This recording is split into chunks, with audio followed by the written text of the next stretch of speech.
Hey guys, welcome back to my channel. My name is Catherine. Hopefully you guys are doing wonderful wherever you are, and hopefully you guys are safe. Please exercise caution and please be safe and smart with your decisions. I do feel like not only are we responsible for our own health, we are also responsible for the health of everybody else around us. So let's just keep everybody in mind. So please exercise caution and please be smart with your decisions. Today's video is actually going to be a wrap-up, so I'm really excited for this. It's going to be a 3-month wrap-up. I mentioned in my first video that I started to read again more in April, so that's kind of the month when I started reading. So I'll be wrapping up the months of April, May, June, and in total I read 14 books. So I'm gonna basically talk about every book I've read in these past 3 months in chronological order, and I won't delve too deep into it, just like a brief synopsis and what my thoughts were on it. So let's get started. So the first book that I read in April was Limitless by Ellie Marney, of course. And in my first book, I talked a little more extensively about what this book is about. It's a spin-off book based off of one of the characters from the Every series by Ellie Marney, and it just talks about the main character Harris and how he's in debt. I mean, no, he's not in debt, sorry, his dad's in debt and he's forced to live with his dad due to an injury. So he is offered an opportunity to do drop-offs for this whole drug organization, or drug cartel. And that way he can earn quick money, pay off his dad's debt, and leave his dad's house because his dad is abusive. Also, he does have a love interest who is the nurse who helped him recover in the hospital. Her name is Amy. Personally, this is definitely a 5 out of 5 star book because it was fantastic. I loved it. I raved a lot about it in the very first video. I can't talk about it enough. I'm sure people are tired of me mentioning Ellie Marney's name, but it's going to be brought up a lot, so sorry not sorry. This book was great, so I'm really happy that I got the chance to read this. The next book that I read after Limitless was The Hating Game by Sally Thorne, and yeah, I made a review on this book, which is my second video talking about why I did not like this book. But anyways, this book follows Josh and Lucy, who work next to each other in an office. And basically, they don't like each other, supposedly. They don't like each other.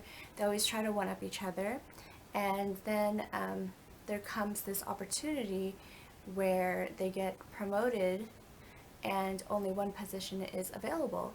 So both of them are in competition with each other, along with some other people, but they're in competition with each other to get that promotion.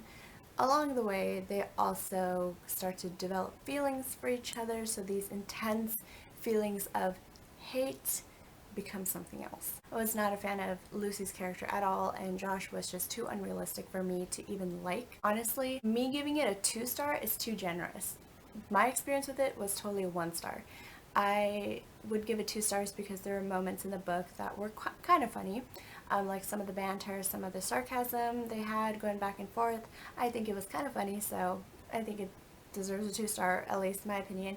But yeah, no, was not a fan of this book at all. The third book that I finished in April after The Hating Game is 7 Brief Lessons in Physics, and this is by Carlo Rovelli.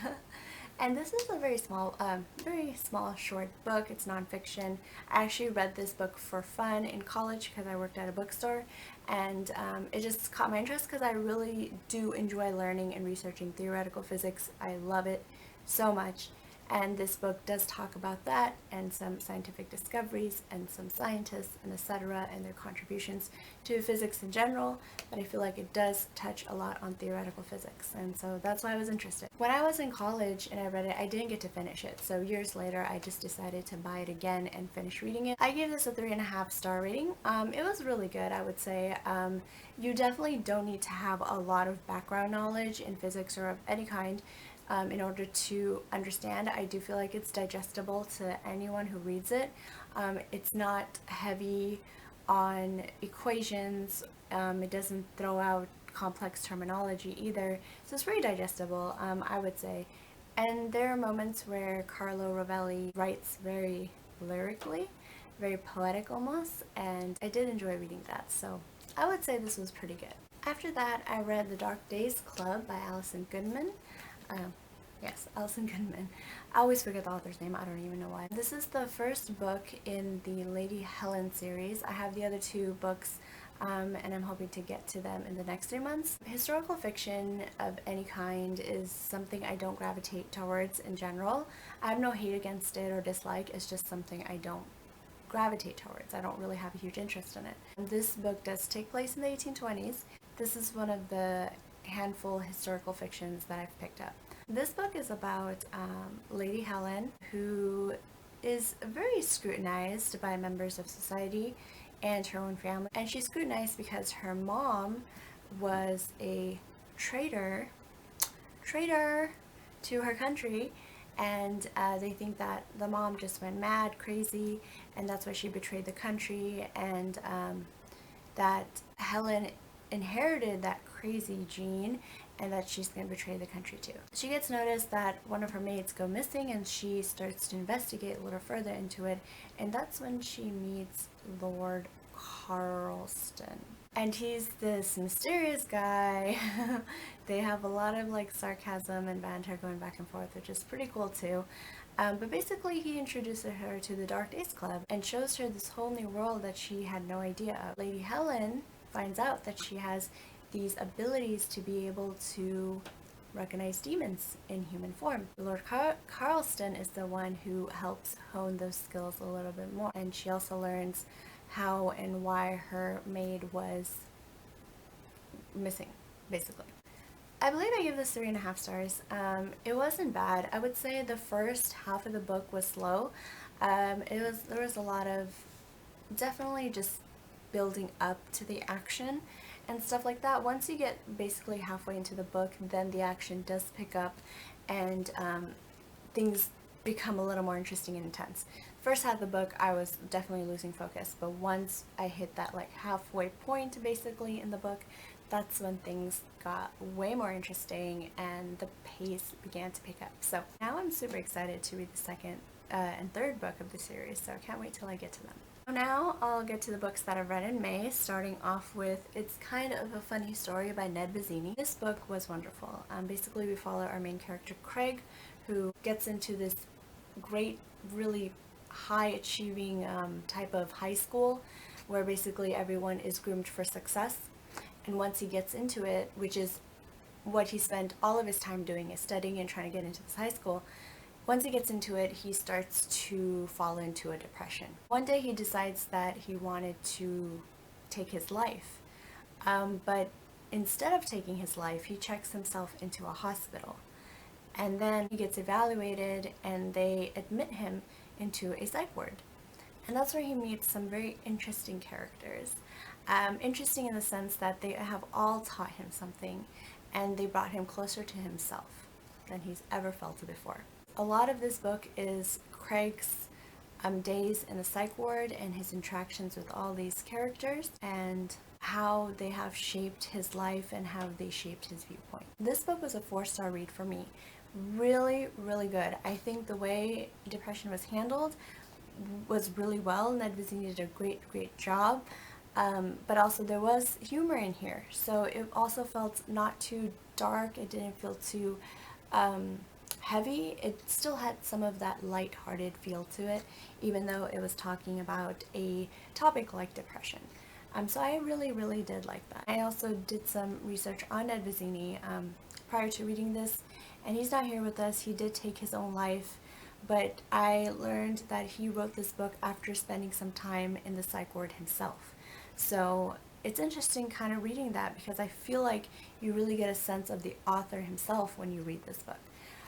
But I do recommend this book all the way. It is great. It is not too heavy. There are heavy moments, but it's not too heavy. I just think it's really worth reading. After that, I read After You by Jojo Moyes, and this is the second book in the Me Before You series. I don't really want to talk too much about this because for those who haven't read Me Before You, I don't want to spoil it or anything like that. Me Before You was a wonderful book. I loved it so much. Really something I cherish. This book, not so much. After You is basically about Louisa, the main female protagonist from the Me Before You book, and her life after the events that took place in that book, and her life after Will Trainer. And basically it talks about her life, kind of moving on from Will and finding her place in the world, and then some of her family issues and stuff like that, and meeting somebody from Will's past. My camera shut off. So it also talks about those things and also her new love interest too. I think I gave this book a 2.5 star rating. It was awful. I did not like it. It was awful. The story felt flat, the plot was flat, and the romance between Louisa and the new main guy was very flat, like awful. And the new character that Louisa is introduced to from Will's past, I didn't like her at all. Overall, it was awful. After You, I read the Happy Ever After playlist by Abby Jimenez, and this was so fantastic. So basically this book is about Sloane, who loses her fiance and 2 years ago, and she's in this very deep depression, and she's no longer herself or who she used to be. And then one day, while going out to run errands, I believe, she encounters a dog, and the dog seems to really love her because the dog jumps in her car. I wish a dog would do that to me. She tries to contact the owner of the dog to no avail, and she decides to keep the dog. Eventually, the owner contacts back and turns out to be a musician who was on tour. They start to flirt through texts and calls and everything like that, and start to develop an attraction for each other, and eventually he flies back from Australia where he was doing his tour. Oh, his name is Jason, by the way. He meets up with Sloane and they instantly hit it off. Like, they hit it off. And, oh, so cute. And so basically it's about their journey through their romantic life, Sloane finding herself back slowly, and slowly falling in love again, and then Jason with his newfound fame of being a musician. It's great. Guys, this book was so good. I loved it so much. Abby Jimenez, wonderful. She did such a good job, and it was just so cute. The writing was wonderful, spot on, phenomenal. Loved it so much. I believe I gave this a 4-star rating. I think it was great. After that, I read a trilogy, and that is the Ghost and the Goth trilogy. And so there's 3 books in this series. So you have Ghost and the Goth, you have Queen of the Dead, and you have Body and Soul. And this series, as the title says, it's about a ghost and a goth. So you have a very popular girl named Alana who gets hit by a bus, and her spirit is attached to the physical world, and Will Killian, who's kind of like the outcast, quote-unquote emo kid of the school, and he can see ghosts. And it's basically their journeys together. So they get into these really crazy situations where they need to help each other out. Alana helps Will with his ability of seeing other ghosts by keeping ghosts away from him, and Will tries to help Alana cross over to the other side, or cross over to the light. I really enjoyed the series. I thought it was hilarious. It's very cheesy, like teenage, high school paranormal type. I love the banter and the wit. I did really enjoy this, so I do recommend it. I do want to mention though, in the first book, Ghost and Goth, this is actually in the first 3 pages, this was from Alana, so the dead girl's point of view. She's coming back to high school and seeing how everyone's moved on from her, and she makes a reference to a black student that just did not sit well with me. This is actually on page 15, so literally the first few pages of the book. She makes a reference about a black student, and it just didn't sit well with me. I didn't think that was necessary to put.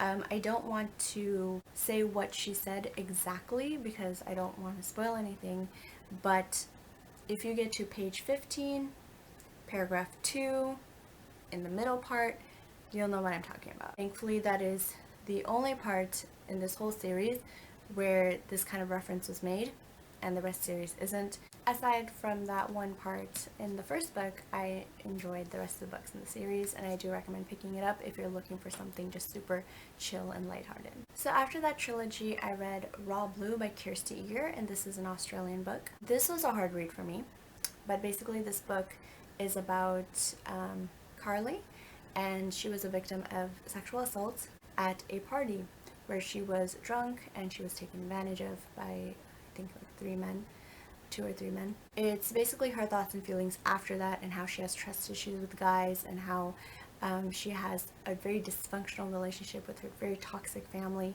and how she starts to trust a guy again, and just her navigating that relationship again. And how she learns to actually love and enjoy sex again without having to keep recalling her traumatic event. There's not a lot of dialogue in this book. It's heavy on feelings, it's heavy on thoughts, just like the title is. It's very raw, and it's not light at all. It's pretty heavy, and the reason this book was hard for me is because sexual assault, rape, molestation, those are all triggers for me, and I was actually very, very hesitant of picking this book up. I was actually pushing it back as much as I could, but I did read it, and when the author talked about the actual sexual assault that happened to the victim, I thought I would freak out, and although my heart was beating faster and my anxiety attack was on the verge of being full force, I was still able to remain calm and everything was fine. But this book was kind of like a trigger for me. It was kind of hard for me to read. So if sexual assault, rape, any of those are triggers for you, I'd be very cautious. I was able to read this still, and it was a good book, I would say, but it was still a difficult book for me to read. So just a forewarning on that. Aside from that, it's a very raw book on the feelings and thoughts of a victim, and it's very worth reading about. So after that, we have our books in June, and I picked up A Bad Day for Sunshine by Dorinda Jones, and I didn't know this was actually a first book in a series. This is sort of like a detective novel, so it's basically about Sunshine Vikram, who is a sheriff, and she has a bunch of things happening to her at once. On her first day, she has like a huge kidnapping case that she is assigned to. The kidnapping case that she's assigned to is actually very similar to her own kidnapping that she experienced when she was a teenager. So this kidnapping case is something that hits home for her.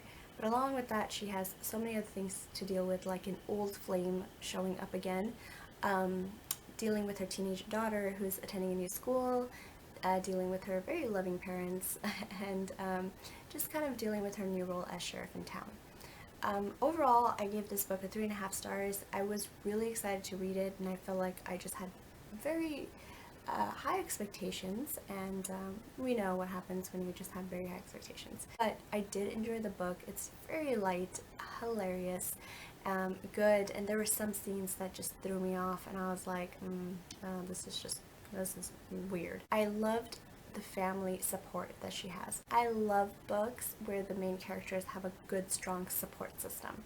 That just means the world to me, and that just shows that that main character can go through anything, because when you do have a strong support system, you can conquer the freaking world. I'm excited to actually pick up the next book because I'm interested in Sunshine's history, so we'll see. After that, I read The Raven King by Maggie Stiefvater. This is the 4th and final book in the Raven Cycle series.